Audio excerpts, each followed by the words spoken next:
Hello everyone. तो आज start करते हैं कम्युनिकेशन का। ये पार्ट 4 हो गया। ये यूजीसी नेट पेपर 1 में कम्युनिकेशन पूछे जाते हैं। आज मैं स्टार्ट करने वाली हूँ मौखिक और गैर मौखिक संचार के बारे में। तो चलो गाइस, स्टार्ट करने से पहले मैं आपको ये बता दूँ कि अगर आपको मेरा वीडियो अच्छा लगे तो प्लीज़ लाइक एंड सब्सक्राइब कीजिए और ज़्यादा से ज़्यादा शेयर कीजिए। हेलो, तो स्टार्ट करते हैं। फर्स्ट में पहले स्टार्ट करते शाब्दिक संचार। यह दूसरे के साथ जानकारी साझा करने के लिए शब्दों का उपयोग है, इसलिए इसमें बोले जाने वाले और लिखे जाने वाले शब्दों दोनों शब्द शामिल होते हैं। यह संचार के उस रूप को संदर्भित करता है जिसमें संदेश शाब्दिक रूप से प्रसारित होता है। पद किस लगभग शाब्दिक संचार में प्रयोग किया जाता है। शाब्दिक संचार को आगे 2 श्रेणियों में विभाजित किया गया है। ये मौखिक संचार और लिखित संचार है। देखते हैं अब मौखिक संचार के बारे में। इसमें डायरेक्ट वार्तालाप, भाषण, टेलीफोन वार्तालाप, वीडियो, टेलीविज़न, रेडियो, इंटरनेट के आदि से शामिल होते हैं। ये मौखिक संचार में बोले जाने वाले शब्दों का उपयोग भी किया जाता है। मौखिक संचार तारतम्य, पिच, ध्वनि मात्रा, गति और बोलने की स्पष्टता से प्रभावित होता है। इन सभी को समभाषा कहा जाता है। तारतम्य यह स्वर की उच्चता या निम्नता की सीमा है जो ध्वनि तरंग की आवृत्ति पर निर्भर करती है। यह शिक्षण अधिगम प्रक्रिया में एक महत्वपूर्ण उपकरण या तत्व है। ध्वनि मात्रा यह लोगों की संख्या और निकटता पर निर्भर करता है। इसे डेसिबल इकाइयों में मापा जाता है। गति शब्द को वितरित करते समय गति को बनाए रखना चाहिए क्योंकि एक लयबद्ध आवाज़ ध्वनि को और अधिक स्पष्ट बनाती है। अनियमित भाषण अनिश्चितता का संकेत प्रदर्शित कर सकता है। उचित उच्चारण, बोलने की स्पष्टता और शब्दों का सुगम वितरण एक संदेश को प्रभावी बनाता है। मौखिक संचार के लाभ: यह त्वरित प्रतिक्रिया लाता है। यह स्वैच्छिक और प्राकृतिक होता है जिससे कि दूसरे को समझने में आसानी हो। यह वक्ता और श्रोता के बीच घनिष्ठ संबंध स्थापित करता है। यह अशाब्दिक संचार का भी समर्थन करता है। यह याद रखना महत्वपूर्ण है कि प्रभावी शाब्दिक संचार को अशाब्दिक संचार आपके शारीरिक हाव-भाव, स्वर, चेहरे की अभिव्यक्ति से पूरी तरह से अलग नहीं किया जा सकता। चेहरे की अभिव्यक्ति और शारीरिक हाव-भाव को पढ़कर कोई भी अनुमान लगा सकता है कि उसे उस इंसान पे भरोसा करना चाहिए या नहीं। क्या कहा जा रहा है, क्या नहीं कहा जा रहा है। मौखिक संचार की हानियाँ: वितरित शब्द अस्थायी होते हैं। जो सुना जाता है वह अक्सर भुला दिया जाता है। उपयोगकर्ता यह सोचने में असमर्थ है कि वह क्या वितरित कर रहा है। अब आइए देखते हैं लिखित संचार के बारे में। किसी भी लिखित दस्तावेज के माध्यम से जो संचार किया जाता है उसे लिखित संचार कहा जाता है। इस संचार में संचार के लिए लिखित भाषा, संकेतों, चिन्हों का उपयोग किया जाता है। संदेश ईमेल, पत्र, रिपोर्ट, ज्ञान आदि के माध्यम से प्रेषित किया जा सकता है। इसलिए लिखित संचार वह संचार प्रक्रिया है जिसमें लिखित रूप से रूप के माध्यम से प्रेषक प्राप्तकर्ता के भीतर संदेश, सूचना या सूचना आदान प्रदान संप्रेषण किया जाता है। लिखित संचार व्यावसायिक फर्मों में संचार का सबसे सामान्य रूप है। इस प्रकार यह व्यवसाय कौशल के बीच मूल सत्व के रूप में विचारणीय है। लिखित संचार के कुछ लाभ हैं जो मैं यहाँ आपको बताने जा रही हूँ।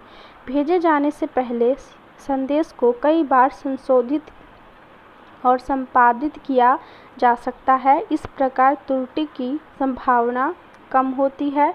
यह भेजे गए प्रत्येक संदेश के लिए रिकॉर्ड प्रदान करता है और इसे बाद के अध्ययन के लिए सहेजा जा सकता है। एक लिखित संदेश प्राप्तकर्ता को इस पूरी तरह समझने में सक्षम बनाता है। लिखित संदेश उचित प्रतिक्रिया भेजता है। लिखित संचार की हानियाँ: यह त्वरित प्रतिक्रिया नहीं लाता है। लिखित संदेश को संरचित करने में अधिक समय लगता है। हर कोई लिखने में अच्छा नहीं होता है। स्मृति सहायक: सामान्य तौर पर एक स्मारक एक स्मृति सहायता है, जैसे कि संक्षिप्त नाम, कविता या मानसिक छवि जो कुछ याद रखने में सहायक करती है। स्मारक को फोन नंबर, नामों, राजाओं और रानी के शासनकाल के कुछ वर्षों को याद रखने के लिए उपयोग किया जा सकता है। सेकंड नंबर देखते हैं, अशाब्दिक संचार। अशाब्दिक संचार वे संचार होते हैं जहां संदेश भेजने या प्राप्त करने का कार्य शब्द विहीन संदेशों के माध्यम से किया जाता है। इसका अर्थ है कि संचार मौखिक और लिखित के अलावा अन्य रूपों में स्थापित होता है। यह पूर्ण रूप से वक्ता के शारीरिक हाव-भाव के बारे में है, शब्दों का उपयोग नहीं करता है। इस प्रकार के संचार में तीन अलग अलग क्षेत्र शामिल हैं। वे हैं प्रोक्सेमिक्स, इसमें सिंगलिंग संचार शामिल है। इसका अर्थ है कि सामाजिक दूरियों या क्षेत्रीयता के विनिमय से संबंधित लोग अक्सर व्यक्तिगत स्थान की अपनी आवश्यकता को संदर्भित करते हैं, जो कि एक महत्वपूर्ण प्रकार का अशाब्दिक संचार है। हमें जितनी दूरी की आवश्यकता है और जितने स्थान को हम स्वयं से संबंधित मानते हैं, वह सामाजिक मानदंडों, सांस्कृतिक अपेक्षाओं, स्थितिजन्य कारकों, व्यक्तित्व विशेषताओं और परिचितता के स्तर सहित कई कारकों द्वारा प्रभावित होता है। सेकंड नंबर हो गया संभाषा वोकलिक्स। इसमें उन सभी स्वरों को शामिल किया गया है जो मौखिक नहीं है लेकिन संचार का एक भाग बनाते हैं। उदाहरण के लिए आवाज़, स्वर, ध्वनि मात्रा, भाषण दर आदि। कलाकृतियाँ भौतिक वस्तुएं हैं, जैसे कि कपड़े, घर और कारें, जो दूसरों को किसी व्यक्ति की व्यक्तिगत और सामाजिक मान्यताओं और आदतों का संकेत देते हैं। इस प्रकार संदेश को अशाब्दिक ढंग से व्यक्त किया जाता है।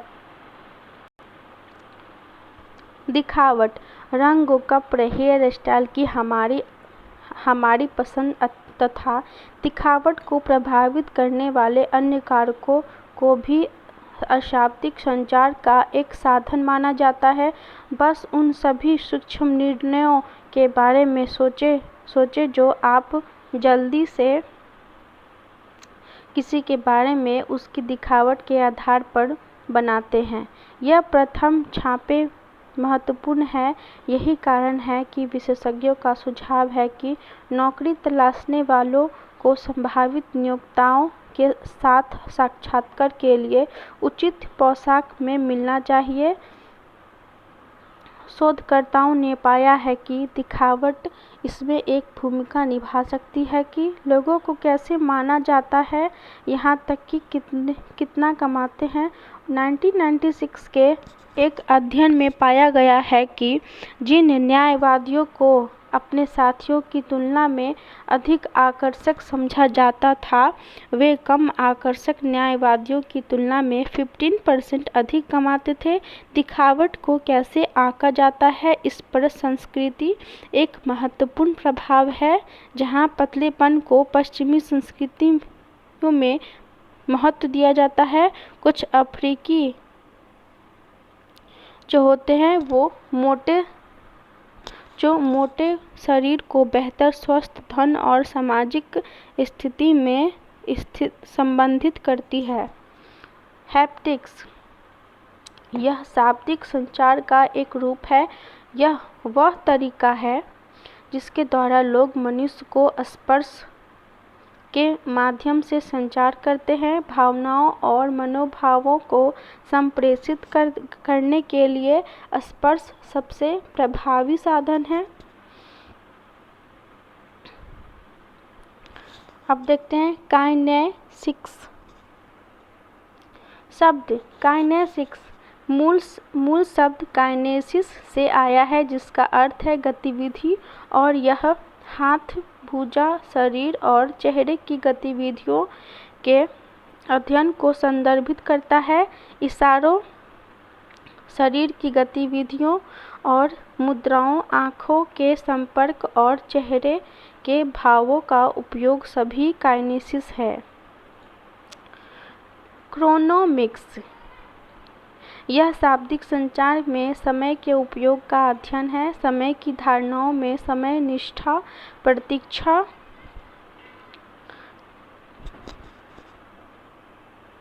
यह समय की धारणाओं में समय निष्ठा, प्रतीक्षा करने की इच्छा और परस्पर संवाद शामिल है। ऑल्फैक्टिक्स, इसमें गंध की भावना से जुड़े संचार कार्य शामिल होते हैं, जैसे कि शरीर की गंध, इत्र का उपयोग आदि किया जाता है। अब देखते हैं अशाब्दिक संचार के लाभ। अशाब्दिक संचार में जानकारी को आसानी से प्रस्तुत किया जा सकता है। इस प्रकार का संचार इशारे, चेहरे के भाव, आँखों के संपर्क, निकटता, स्पर्श आदि का उपयोग आँखों के संपर्क, स्पर्श आदि का उपयोग करते हैं और निरक्षर लोगों को दूसरे के साथ संचार करने में सहायता करता है। अशाब्दिक संचार का संदेश बहुत तेजी से प्राप्तकर्ता तक पहुंचता है। इस प्रकार संचार प्राप्तकर्ता दोनों के टाइम को कम करता है। अब इनकी कुछ हानियां भी है, जो अशाब्दिक संचार की हानियां हैं। अशाब्दिक संचार काफ़ी अस्पष्ट, अभेद है।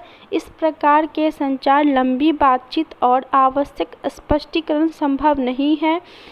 इस संचार में इशारों और चेहरों की अभिव्यक्तियों का उपयोग किया जाता है, इसलिए इसे जल्दी से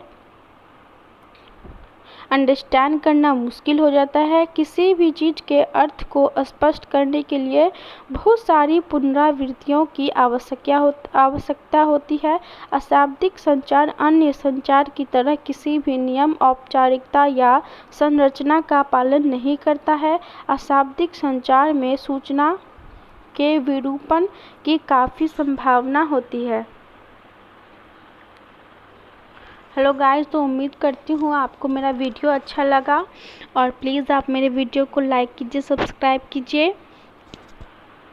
थैंक यू। और यूजीसी नेट जो प्रिपरेशन कर रहे हैं उसको ऑल दी बेस्ट।